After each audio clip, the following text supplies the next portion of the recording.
নিরাপত্তার ব্যবস্থা করতে হবে। ঠিক তদ্রূপভাবে আজকে তারা পাকিস্তানে বোমা ফেলেছে, এমন একদিন আসতে পারে বাংলাদেশে তারা বোমা ফেলবে। এই ভারত শিরিকবাদীরা শিরিকবাদীদের বিরুদ্ধে সর্বোচ্চ শক্তি নিয়ে ইমানি জজবা নিয়ে তাদের বিরুদ্ধে লড়াই করার জন্য আমাদেরকে সবসময় প্রস্তুত থাকতে হবে। ভারতের কোন আগ্রাসন এই দেশের মুসলমান বরদাস্ত করবে না এবং গণতন্ত্রের নাম দিয়া হাসিনার মতন স্বৈরাচারী লোক এই দেশের রাষ্ট্রীয় ক্ষমতায় বসে থাকবে। আসিফ নজরুলের মতন বিশ্বাসঘাতক এবং আরো যারা ফারুক, আরেকটা নাম লোক আছে এই ফারুকি, এই সমস্ত লোকেরা এখনো ভারতের দালালি করে এবং সেনাপ্রধান ওয়াকারুজ্জামান সেও ভারতের দালালি করতেছে। এই দালালদেরকে অতি শীঘ্রই তাদের ক্ষমতা থেকে, তাদের পদ থেকে তাদেরকে বিচ্যুত করতে হবে এই দেশের মানুষের ইমানের নিরাপত্তার জন্য। আমরা চাই অতি শীঘ্রই আমরা চাই আসিফ নজরুলকে ক্ষমতা থেকে, তারপর থেকে বহিষ্কার করা হোক। তার কারণে জুলাই হত্যার ছাত্রদের বিচার হচ্ছে না, তার কারণে শাপলা চত্বরে আলেমদের নির্বিচারে গুলি করে হত্যা করার ১.৫ লক্ষ বুলেট বের করেছে সেই দিন, সেই হত্যার একটা বিচার হচ্ছে না। ৫৭ জন সেনার হত্যার বিচার হচ্ছে না, এই আসিফ নজরুলের কারণে এবং তার বন্ধের কারণে। অতি শীঘ্রই তাদেরকে তাদের পদ থেকে বহিষ্কার করে এই দেশের মানুষের বিচারের নিরাপত্তা আপনাদেরকে করতে হবে। আর না হয় ডক্টর ইউনূস সহ আপনাকে আমরা বলতেছি, আপনি সহ আপনার এই উপদেষ্টা পরিষদ সবাইকে আমরা বিলুপ্ত করতে প্রস্তুত আছি ইনশাআল্লাহ। আমরা চাই আমাদের দেশ নিরাপত্তা হোক, সঠিক বিচার প্রতিষ্ঠিত হোক, ভারতের কোন আগ্রাসন এই দেশের মানুষের উপর আসুক এটা আমরা চাই না। আমরা চাই ভারতের বিরুদ্ধে সর্বোচ্চ শক্তি গ্রহণ করতে। সেই ক্ষেত্রে যদি আমরা না খেয়েও থাকতে হয়, যদি অস্ত্র কিনতে গিয়ে আমরা না খেয়ে থাকতে হয়, আমরা না খেয়েও থাকতে রাজি আছি। এখন রাজি আছেন কিনা ইনশাআল্লাহ? ভারতের মোকাবেলা করার জন্য যদি আমাদেরকে মাস কি মাস একবেলা খেয়ে থাকতে হয়, আমরা একবেলা খেয়ে থাকবো, না খেয়ে পেট মাটি দিয়ে থাকবো। তবে এই শিরিকবাদীদের, আগ্রাসীবাদীদের মনোভাব ধ্বংস করার জন্য, তাদের সঙ্গে লড়াই করার জন্য আমরা সবসময় ইনশাআল্লাহ প্রস্তুত আছি।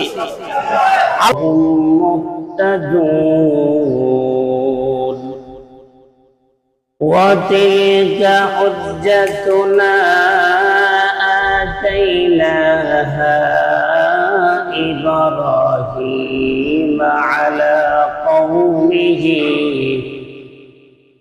نَرْفَعُ دَرَجَاتٍ مَّن نَّشَاءُ إِنَّ رَبَّكَ حَكِيمٌ عَلِيمٌ صدق الله العظيم وقال رسول الله صلى الله عليه وسلم من يريد الله به خيرا يفقهه في الدين أو كما قال عليه الصلاة والسلام صلى الله على سيدنا ومولانا محمد وعلى آله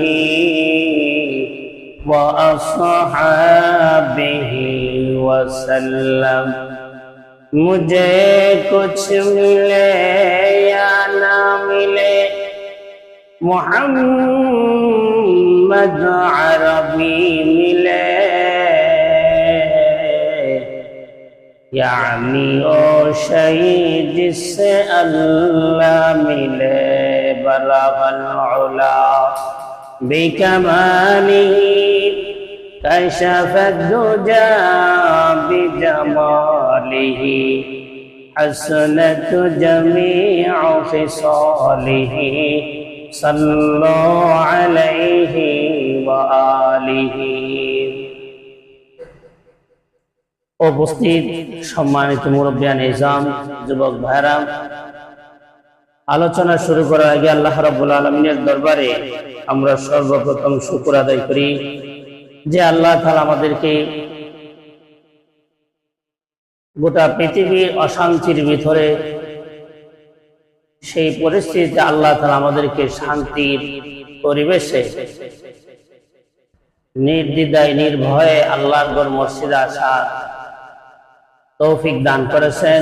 এই জন্য সকলের অন্তরস্থল থেকে শুকর আদায় করি, বলি আলহামদুলিল্লাহ। কেন বললাম যে নির্ভয়ে? আজকে পাকিস্তানে যদিও জুমার নামাজ পড়তে অনেকে যাবে, কিন্তু তাদের ভিতরে একটা ভয় কাজ করবে যে ভারত এই আগ্রাসী শক্তি, হিন্দুত্ববাদী শিরিকবাদীরা মুসলমানদের মসজিদে হামলা করার বেশিরভাগ সম্ভাবনা। তারা মসজিদগুলো টার্গেট করে রাতের বেলা আক্রমণ করে বলছে জঙ্গি আস্তানায় হামলা করছে তারা। তাদের টার্গেট হলো মসজিদ। ইসরায়েলের যে আদর্শ তাদের একই আদর্শ। ইসরায়েল ফিলিস্তিনের সমস্ত মসজিদগুলো ঘুরিয়ে দিয়েছে। মুসলমানরা মসজিদে নামাজ পড়ার মতন পরিবেশ নাই। তাদের আদর্শ নীতি অনুসরণ করে আমাদের পার্শ্ববর্তী, আমাদের শত্রু রাষ্ট্র ভারত, যারা 54 বছর ধরে আমাদের দেশকে চুষে খেয়ে দেশটাকে একদম জাজরা করে দিয়েছে। তারা 53 বছর পর্যন্ত আমাদেরকে পরিচয় দিয়েছে তারা আমাদের বন্ধু। অথচ আল্লাহ রাসূল সাল্লাল্লাহু আলাইহি সাল্লাম 1400 বছর আগে বলছেন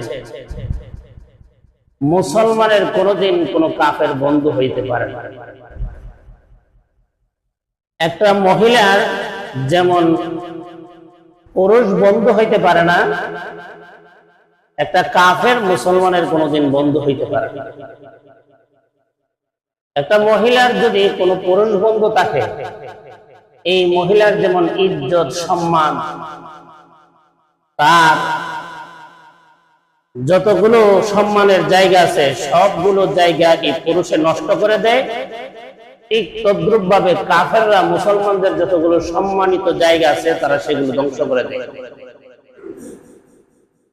এজন্য একটা পুরুষের জন্য, একটা পুরুষের কাছে যেমন মহিলা নিরাপদ না, কাফেরদের হাতে মুসলমানদের ইসলাম নিরাপদ না। এই কাফেরদের অত্যাচারের কারণে ভারতের শিরিকবাদী কাফের গোষ্ঠী, হিন্দুত্ববাদী গোষ্ঠীর কারণে ভারত অন্তত পক্ষে 300 মসজিদ এবং আরো 100 ঊর্ধ্বে মাদ্রাসা তারা ভেঙ্গে চুরমার করে দিয়েছে, যাতে এই প্রতিষ্ঠানগুলোতে মুসলমানরা নামাজও পড়তে না পারে, এলেমও শিখতে না পারে, যেই কোনো সময় হামলা করতে পারে। আজকে জুমার নামাজ পড়ে অনেক মুসলমানরা ভারতের মসজিদ থেকে বের হবে, আল্লাহ না করুক, আমার সন্দেহ হইতেছে তারা মসজিদ থেকে বের হওয়ার সাথে সাথে মুসলমানদের উপর হামলা করবে। তাহলে এই জালেমদের জুলুম থেকে, শিরিকবাদীদের আগ্রাসন থেকে আল্লাহ তাআলা নিরাপদে আমাদেরকে, যে আমাদের এই মসজিদে আমরা আসতে পারছি, আমাদের ভিতরে এই ভয় নাই যে আমাদের উপর বোমা পড়বে। আমরা নিশ্চিন্তে, নির্দ্বিধায়, নিরাপত্তার সাথে আমরা এখানে স্বস্তির সাথে নামাজ পড়তে পারবো, আমাদের কোনো ভয় নাই। এটা এই পরিবেশ কে করে দিচ্ছে? আল্লাহ তাআলা করে দিচ্ছে।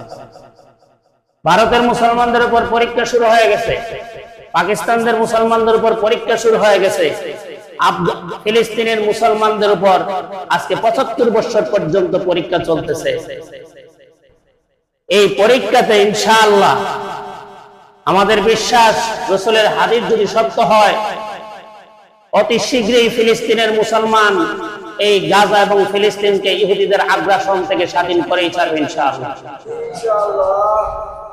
ভারত থেকে যখন 1947 সনে পাকিস্তান ভাগ হয়ে যায়, 2টা রাষ্ট্রতে পরিণত হয়, তখন পাকিস্তান হওয়ার পিছনে মুসলমানদের একটাই মাত্র উদ্দেশ্য ছিল, ভারত থাকবে হিন্দুদের আদর্শ নীতি অনুযায়ী, তারা যেমনে মন চায় তেমনে চলুক, কিন্তু ভারত থেকে পাকিস্তান আলাদা হওয়া এর একটা মাত্র লক্ষ্য ছিল, পাকিস্তানের সংবিধান হবে কোরআন আর হাদিস। এই কোরআন এবং হাদিস ভিত্তিক রাষ্ট্র ব্যবস্থা হবে, সেখানে মুসলমানরা নির্দ্বিধায় ইসলামকে নিরাপত্তার সাথে পালন করবে। কিন্তু বড় দুঃখের বিষয়, আফসোসের বিষয়, কিছু সেকুলারবাদীরা, ইংরেজি পশ্চিমা বিশ্বের শিক্ষায় আদর্শিত ব্যক্তিরা তারা ইসলামী খেলাফতকে তারা পায়তারা করে কোরআন হাদিস ভিত্তিক রাষ্ট্র ব্যবস্থাটাকে তারা হইতে দেয় না। তারা ইংরেজদের সঙ্গে আঘাত করে তারা গণতন্ত্রের প্রক্রিয়ায় রাষ্ট্র ব্যবস্থা পরিচালনা করার জন্য হাত দিছে। অথচ লক্ষ লক্ষ মসজিদ মাদ্রাসার ছাত্ররা, মুসলমানরা রক্ত দিয়েছে, ভারত থেকে ইংরেজ সরকারকে খেদাও করেছে শুধুমাত্র একটা স্বপ্ন নিয়ে, মুসলমানরা কোরআন সুন্নাহ ভিত্তিক রাষ্ট্র ব্যবস্থা করবে। সেই রাষ্ট্র ব্যবস্থা করতে দেয় নাই। ভারতের ভুট্টোর মতন, আরো ইয়াহিয়া খানের মতন ইংরেজি শিক্ষিত পশ্চিমা আদর্শের সেকুলারিজমের বিশ্বাসীরা তারা পায়তারা করে চক্রান্ত করে মুসলমানদের রাষ্ট্র ব্যবস্থায় কোরআন হাদিস ইসলামী খেলাফতের ব্যবস্থা করতে তারা দেয় নাই। যার দরুন আজকে এখনো পাকিস্তানে গণতন্ত্র চলতেছে, আর বাংলাদেশ তো গণতন্ত্রের মা তো বিদায় হয়ে গেছে। এই সমস্ত স্বৈরাচার জন্ম হবে যতদিন পর্যন্ত গণতান্ত্রিক ভিত্তিক রাষ্ট্র ব্যবস্থা থাকবে, সমাজতন্ত্র ভিত্তিক রাষ্ট্র ব্যবস্থা থাকবে, যতদিন পর্যন্ত থাকবে ততদিন পর্যন্ত জুলুম, অত্যাচার, শোষণ, মানুষ নিরাপত্তাহীন, একে অপরের উপরে অত্যাচার করা, এগুলো অব্যাহত থাকবে। যেদিন থেকে খেলাফত প্রতিষ্ঠিত হবে সেই দিন থেকে একাত্মবাদের আল্লাহর বিশ্বাসের কোরআন দিয়া রাসূলের হাদিস দিয়া রাষ্ট্র ব্যবস্থা হবে, সেদিন থেকে মুসলমান পূর্ণ নিরাপত্তার সাথে বসবাস করতে পারবে। এটা শুধু আমার কথা না, আজকের আয়াত আল্লাহ পাক নিজেই বলতেছেন, الذين آمنوا ولم يلبسوا إيمانهم بظلم أولئك لهم أمن وهم مهتدون। الذين آمنوا, যারা ঈমান আনবে, ওয়ালাম ইয়ালবাসু ঈমানাহুম বিযুলমিন, তাদের ঈমানকে জুলুমের সাথে সংমিশ্রণ করবে না, উলাইকা লাহুম আমনু, তাদের জন্যই হইল নিরাপদ, নিরাপদে তারাই থাকতে পারে, ওয়াহুম মুহতাদুন, আর তারাই হইল হেদায়েতপ্রাপ্ত। নিরাপত্তা দেওয়ার মালিক কে? আর জোরে বলেন আল্লাহ। নাকি বাংলাদেশের ডক্টর ইউনূস নিরাপত্তা দিতে পারবে? ডক্টর ইউনূসের তো নিরাপত্তার নাই। আল্লাহ পাক যদি নিরাপত্তা দেয়, আপনি দেখেন আজকে ইসরায়েলে যেই দাবানল শুরু হয়েছে, অগ্নিকাণ্ড শুরু হয়েছে, এই আগুন কে জ্বালায় দিছে? আমেরিকাতে আগুন কে জ্বালায় দিয়েছে? আমেরিকার পাপের শহর। এই পাপের শহরকে আল্লাহ তাআলা দাবানল নিয়ে ধ্বংস করে দিয়েছেন। ইসরায়েল পাপের শহর, পাপের দেশ, আল্লাহ তাআলা দাবানল দিয়ে ধ্বংস করে দিচ্ছেন। হতে পারে আবাবিল আর আসবে না, কিন্তু দাবানল দিয়ে আল্লাহ তাআলা কি করে দিবেন? ধ্বংস করে দিবেন। নিরাপত্তার মালিক আল্লাহ। মুসলমান যখন আল্লাহর হুকুম পালন করবে, আল্লাহ তাআলা নিজেই ওয়াদা দিয়েছেন, আমি তাদের নিরাপত্তার ব্যবস্থা করব। আল্লাহ পাক আরেক জায়গায় বলেন, লিইলাফি কুরাইশ, কুরাইশরা বড়ই আসক্তি দুনিয়ার ব্যবসা বাণিজ্যের জন্য। ইলাফিহিম রিহলাতাশ শিতাই ওয়াস সাইফ, তারা এই কুরাইশের লোকেরা শীতকালে এবং গরমকালে দুই দেশে ভ্রমণ করে ব্যবসা করত। আল্লাযী আত'আমাহুম মিন জু', لإلاف قريش إلافهم رحلة الشتاء والصيف فليعبدوا رب هذا البيت। আল্লাহ পাক বলতেছেন, فليعبدوا رب هذا البيت, কাবা ঘরের আল্লাহর ঘরের ইবাদত তোমরা করো। আল্লাযী আত'আমাহুম মিন জু', ওনার ঘরের ইবাদত করলে তিনি তোমাদের অভাব দূর করে দিবেন। আল্লাহর ঘরে ইবাদত করা এর অর্থ হলো কি আল্লাহর ঘরের পূজা দেওয়া না, আল্লাহর ইবাদত করো। আল্লাহর ঘরে গিয়া কার ইবাদত করেন? না নিজের ইবাদত করেন? আমি বড় সর্দার, আমি বড় চেয়ারম্যান, আমি বড় সভাপতি, মসজিদে আইসা বড় বড় নেতা, বড় বড় ডাক দেন, এর জন্য মসজিদে আসা? কেন আসা? আল্লাহর গোলামি করার জন্য। আল্লাহ পাক বলতেছেন, ফালিয়াবুদু রাব্ব হাযাল বাইত, এই ঘরের ইবাদত তোমরা করো, পড়লে 2টা পুরস্কার। কয়টা পুরস্কার? 2টা। আল্লাযী আত'আমাহুম মিন জু', তিনি তোমাদের অভাব দূর করে দিবেন। অভাব দূর করার মালিক কে? মানুষ শত চেষ্টা করেও তার অভাব দূর করতে পারে না, কারণ এমন বহু দৃষ্টান্ত রয়েছে, সকাল থেকে সন্ধ্যা পর্যন্ত সারা জীবন পরিশ্রম করলো, কিন্তু তার ঘরের অভাবটাই সে সমাধান করতে পারলো না। এর দ্বারা বোঝা গেল রিজিকের অভাব দূর করার মালিক কে? ইন্নাল্লাহা ইয়াবসুতুর রিজকা লিমান ইয়াশা,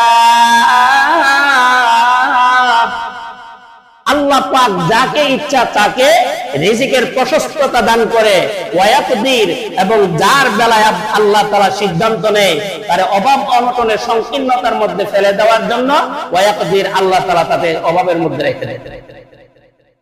এরপরে আল্লাহ তাআলা বলছেন আল্লাযী আত'আমাহুম মিন জু' ওয়া আমানাহুম মিন খাউফ, তোমাদের ভিতরে যদি ভয় থাকে, শত্রুর ভয়, আগ্রাসীর ভয়, কাফেরদের আক্রমণের ভয়, তোমরা যদি আমার ঘরে আমার হুকুম, আমার গোলামি পালন করো, তাহলে কাফেরদের নির্যাতন, কাফেরদের আক্রমণ থেকে আমি আল্লাহ তাআলা তোমাদেরকে নিরাপত্তা দান করব। আমরা যতই সিকিউরিটি দেই, যতই নিরাপত্তার জন্য পুলিশ র্যাব দেই, শেখ হাসিনার আশেপাশে বহু র্যাব, পুলিশ, সেনাবাহিনী, মিডিয়ার যা ছিল সব দলের বাহিনী নিরাপত্তা সিকিউরিটি ছিল, কিন্তু শেখ হাসিনাকে সেই সিকিউরিটি এই দেশে নিরাপত্তার ব্যবস্থা করতে পারে নাই। কি কোন পারছে? পারে নাই, পারবেও না, কারণ নিরাপত্তার মালিক কে? আল্লাহ তাআলা। এজন্য আল্লাহর ঘরের গোলামি করলে, আল্লাহর ঘরে আসা আল্লাহর গোলামি করলে আল্লাহ পাক ওয়াদা দিয়েছেন তোমাদের নিরাপত্তার ব্যবস্থা আমি করব। কাফেররা তোমাদের উপর বোম্বিং করবে, ঠিক আছে, বোম ফুটবে না, বোম ফুটবে না, এসে পড়ে থাকবো। এই বোম আবার তোমরা কাজ করে বোমরে আবার ভালো করে টেকনোলজি ব্যবহার করে এই বোম দিয়ে আবার তারারে মারতে পারবা। যেটা ফিলিস্তিনে করতেছে, ইসরায়েলে বহু বোমা ফালাইছে, কিন্তু কিছু বোমা আছে এগুলো ফুটে নাই। হামাস সেই বোমাগুলো নিয়ে তারা নিজেরা আবার কাজ করে এটা আরেকটা বোমা বানায়া ইসরায়েলে মারতেছে। তাহলে বোঝা গেল হামাসের গর্তের ভিতর থেকে যুদ্ধ করতেছে। গর্তের ভিতর থেকে যুদ্ধ করলেই যে তারা বিজয় হবে, বিষয়টা এরকম না। আল্লাহ তাআলা যদি বিজয় না দেন, তারা বিজয়ের চেহারা দেখতে পাবে না। কি কোন পাবে? পারবে না।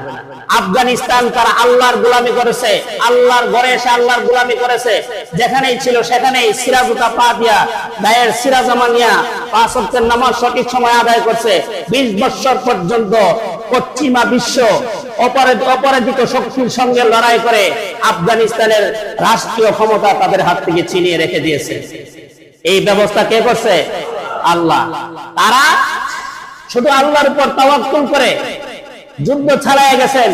এরকম কোন অত্যাধুনিক অস্ত্র ছিল না, জনবল ছিল না, যেই শক্তিগুলো সারা বিশ্বতে অত্যাচার জুলুম করতেছে, কিন্তু আফগানিস্তানের মাটি থেকে নাক খত দিয়ে অপমানিত হয়ে, লাঞ্ছিত হয়ে তারা পরাজিতর গ্লানি পান করে আমেরিকার এই উত্তরা বিদায় হয়েছে। আর সেখানকার শিক্ষিত কিছু লোক এই দেশে আইসা ইসলামের বিরুদ্ধে কথা বলে।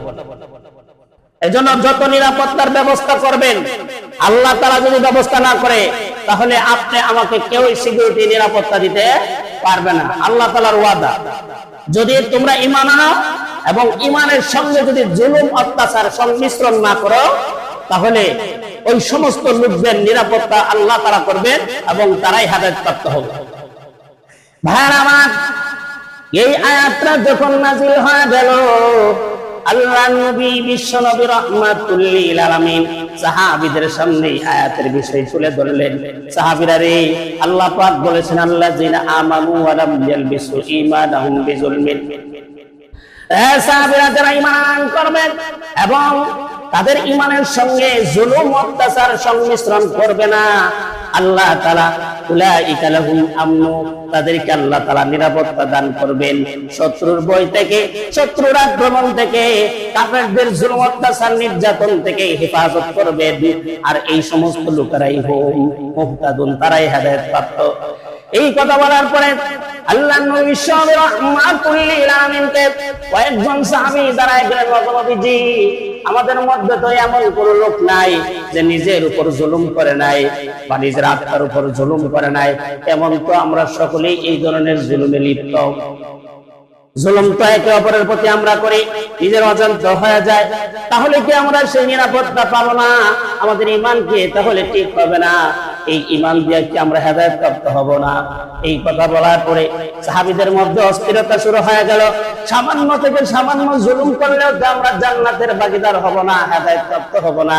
আল্লাহর রাসূল বলে, দুই সাহাবীরা রে, এই জুলুম দ্বারা সামান্য একজন অপরজনের উপর জুলুম করা এটাকে বোঝানো হয় নাই, এই জুলুম দ্বারা বোঝানো হয়েছে ইন্নাশ শিরকা লা যুলমুন আযীম। লুকমান হাকিম, ওই আফ্রিকার দেশের লুকমান হাকিম যাকে আল্লাহ তাআলা হিকমত দান করেছিলেন, ওই লুকমান হাকিম তার সন্তানকে বলেছিলেন, ইয়া বুনাইয়া আকিমিস সালাহ, হে শিষ্য, হে আমার সন্তান, নামাজ কায়েম করো। ওয়া আমর বিল মারুফ ওয়া তানহা আনিল মুনকার, সৎ কাজের আদেশ করো, সৎ কাজের নিষেধ করো, আর শিরিক করো না। ইন্নাশ শিরকা লা যুলমুন আযীম, শিরিক হলো একটা জঘন্য মহাপাপ। সাহাবীরা রে, এখানে জুলুম দ্বারা মহান আল্লাহ তোমাদেরকে শিরিক করতে নিষেধ করেছেন। শিরিক থেকে বাঁচার জন্য ইব্রাহিম আলাইহিস সালাতু ওয়াস সালামের কওমের লোকেরা মূর্তি পূজাতে ছিল, নমরুদের পূজার মধ্যে তারা ছিল, এদের ইবাদত ছিল শিরিক। এই জন্য আল্লাহ তাআলা এই আয়াত নাযিল করে জানায় দিলেন, আপনার পূর্বে যে আপনার জাতির পিতা ইব্রাহিম ছিলেন, তিনার জাতি কওমের লোকেরা শিরিক করত। ওই শিরিকের দিকে সম্বোধন করে আল্লাহ তাআলা বলেছিলেন, যারা আপনার দল হোক বা আপনার বিপক্ষের লোক হোক বা আপনার অনুসরণ করুক আর না করুক, এই সমস্ত লোকেরা যদি শিরিকে লিপ্ত থাকে, তাদের নিরাপত্তার দায়িত্ব আল্লাহর হাতে নাই, তাদের সিকিউরিটি দেওয়ার আল্লাহর দায়িত্ব নাই, এবং তারা হেদায়েত প্রাপ্ত হবে না। সুতরাং ইব্রাহিম যেহেতু একাত্মবাদের বিশ্বাসী ছিলেন, এক আল্লাহর বিশ্বাসী ছিলেন, আল্লাহ তাআলা ইব্রাহিমকে ওয়াদা দিয়েছিলেন, ইব্রাহিম তোমার সাথে তোমার পিতাও নাই, তোমার গোষ্ঠীর লোকেরা কেউ নাই, এতে তোমার আতঙ্কিত হওয়ার কোনো দরকার নাই ইব্রাহিম, আমি আল্লাহ তোমাকে নিরাপত্তা দিয়ে বাঁচাইয়া রাখবো। আর তো জোরে করি সুবহানাল্লাহ। এমন নিরাপত্তা দিয়েছে, পৃথিবীর শুরু থেকে কিয়ামতের আগ পর্যন্ত এই নিরাপত্তার দৃষ্টান্ত সারা পৃথিবীর মানুষ জানে। ইব্রাহিম আলাইহিস সালাতু ওয়াস সালামকে নমরুদে বিশাল 30 মাইল দীর্ঘ জায়গা নিয়ে, 3 মাইল জায়গা নিয়ে এবং 30 হাত উঁচা এত বিশাল বড় অগ্নিকুণ্ড করেছিল। সেই অগ্নিতে ইব্রাহিম আলাইহিস সালাতু ওয়াস সালামকে নমরুদে নিক্ষেপ করেছিল আগুনে জ্বালানোর জন্য। সেই আগুনের ভিতরে নিরাপত্তা কে দিয়েছিল? ইব্রাহিমকে সেই আগুনের ভিতর থেকে তার গায়ে একটা পশমও পড়ে নাই। এত বিশাল আগুনের ভিতর থেকে আল্লাহ তাআলা ইব্রাহিমকে যেই রকম নিরাপত্তা দিয়েছেন, আল্লাহ পাক বলেন, কিয়ামত পর্যন্ত হেদায়েতের অনুসারীরা, ইসলামের পক্ষ শক্তিরা, আমি আল্লাহ তাআলা উপর যদি ওই রকম বিশ্বাস করতে পারে, ইব্রাহিমের মতো নিরাপত্তা দিয়ে আমি তাদেরকে বাঁচায় রাখবো।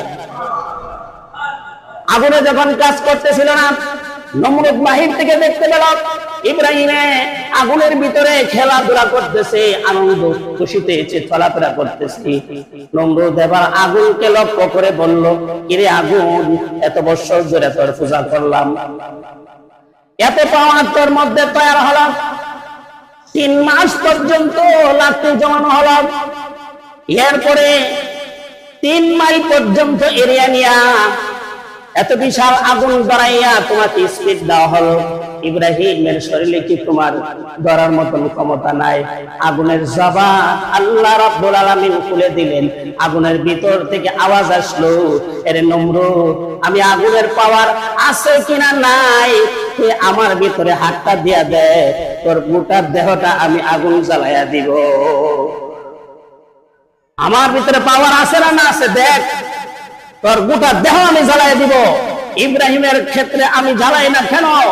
এটা আমার আল্লাহর হুকুম।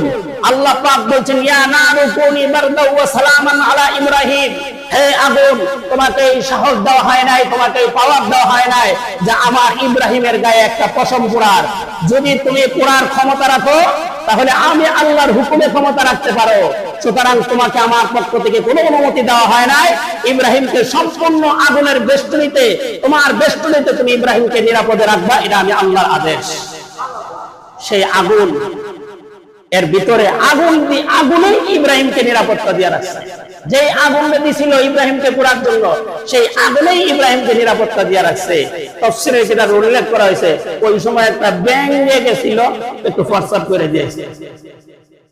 তখন ব্যাঙ যখন ফরসাপ করে জিজ্ঞাসা করলো ফেরেশতারা, তোমার ফরসাপে কি, তোমার ফরসাপে এই আগুন নিভব?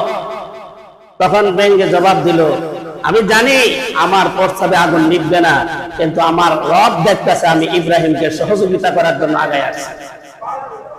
এই জন্য মুসলমান আরেকজন মুসলমানের পক্ষে আগায় আসতে হবে, একজন মুসলমান আরেকজন মুসলমান রাষ্ট্রের পক্ষে আগায় আসতে হবে, একজন মুসলমান আরেকজন মুসলমানের নিরাপত্তার ব্যবস্থা করতে হবে। ঠিক তদ্রুপ ভাবে আজকে তারা পাকিস্তানে বোমা ফেলেছে, এমন একদিন আসতে পারে বাংলাদেশে তারা বোমা ফেলবে। এই ভারত শিরিকবাদীদের বিরুদ্ধে সর্বোচ্চ শক্তি নিয়ে, ইমানি জজবা নিয়ে তাদের বিরুদ্ধে লড়াই করার জন্য আমাদেরকে সবসময় প্রস্তুত থাকতে হবে। ভারতের কোন আগ্রাসন এই দেশের মুসলমান বরদাস্ত করবে না, এবং গণতন্ত্রের নাম দিয়া হাসিনার মতন স্বৈরাচারী লোক এই দেশের রাষ্ট্রীয় ক্ষমতায় বসে থাকবে। আসিফ নজরুলের মতন বিশ্বাসঘাতক এবং আরো যারা ফারুক, আরেকটা নাম লোক আছে এই ফারুকি, এই সমস্ত লোকেরা এখনো ভারতের দালালি করে, এবং সেনাপ্রধান ওয়াকারুজ্জামান সেও ভারতের দালালি করতেছে। এই দালালদেরকে অতি শীঘ্রই তাদের ক্ষমতা থেকে, তাদের পদ থেকে তাদেরকে বিচ্যুত করতে হবে এই দেশের মানুষের ইমানের নিরাপত্তার জন্য। আমরা চাই অতি শীঘ্রই, আমরা চাই আসিফ নজরুলকে ক্ষমতা থেকে, তারপর থেকে বহিষ্কার করা হোক। তার কারণে জুলাইয়ের হত্যার ছাত্রদের বিচার হচ্ছে না, তার কারণে শাপলা চত্বরে আলেমদের নির্বিচারে গুলি করে হত্যা করার ১.৫ লক্ষ বুলেট বের করেছে সেই দিন, সেই হত্যার একটা বিচার হচ্ছে না, ৫৭ জন সেনার হত্যার বিচার হচ্ছে না, এই আসিফ নজরুলের কারণে এবং তার বন্ধের কারণে। অতি শীঘ্রই তাদেরকে তাদের পদ থেকে বহিষ্কার করে এই দেশের মানুষের বিচারের নিরাপত্তা আপনাদেরকে করতে হবে। আর না হয় ডক্টর ইউনূস সহ আপনাকে আমরা বলতেছি, আপনি সহ আপনার এই উপদেষ্টা পরিষদ সবাইকে আমরা বিলুপ্ত করতে প্রস্তুত আছি ইনশাআল্লাহ। আমরা চাই আমাদের দেশ নিরাপত্তা হোক, সঠিক বিচার প্রতিষ্ঠিত হোক, ভারতের কোন আগ্রাসন এই দেশের মানুষের উপর আসুক এটা আমরা চাই না। আমরা চাই ভারতের বিরুদ্ধে সর্বোচ্চ শক্তি গ্রহণ করতে। সেই ক্ষেত্রে যদি আমরা না খেয়েও থাকতে হয়, যদি অস্ত্র কিনতে গিয়ে আমরা না খেয়ে থাকতে হয়, আমরা না খেয়েও থাকতে রাজি আছি। এখন রাজি আছেন কিনা ইনশাআল্লাহ? ভারতের মোকাবেলা করার জন্য যদি আমাদেরকে মাস কি মাস একবেলা খেয়ে থাকতে হয়, আমরা একবেলা খেয়ে থাকবো, না খেয়ে পেট মাটি দিয়ে থাকবো। তবে এই শিরিকবাদীদের, আগ্রাসীবাদীদের মনোভাব ধ্বংস করার জন্য, তাদের সঙ্গে লড়াই করার জন্য আমরা সবসময় ইনশাআল্লাহ প্রস্তুত আছি। আল্লাহ তাআলা আমাদেরকে শিরিকবাদীদের বিরুদ্ধে, ইব্রাহিম আলাইহিস সালাম যেরকম শিরিকবাদীদের বিরুদ্ধে একাই লড়াই করেছেন, নিরাপত্তা করেছেন আল্লাহ তাআলা, আমাদের সঙ্গে আমাদের আল্লাহ আছে না নাই? নিরাপত্তার ব্যবস্থা আল্লাহই করবেন। আমরা আল্লাহর হুকুম অনুযায়ী চলবো, নবীর তরিকা অনুযায়ী চলবো। আল্লাহ এবং তার রাসূলের হুকুম অনুযায়ী আমাদেরকে আল্লাহ তাআলা চলার তৌফিক দান করুন। ওয়া মা আলাইনা ইল্লাল বালাগ। আসসালামু আলাইকুম।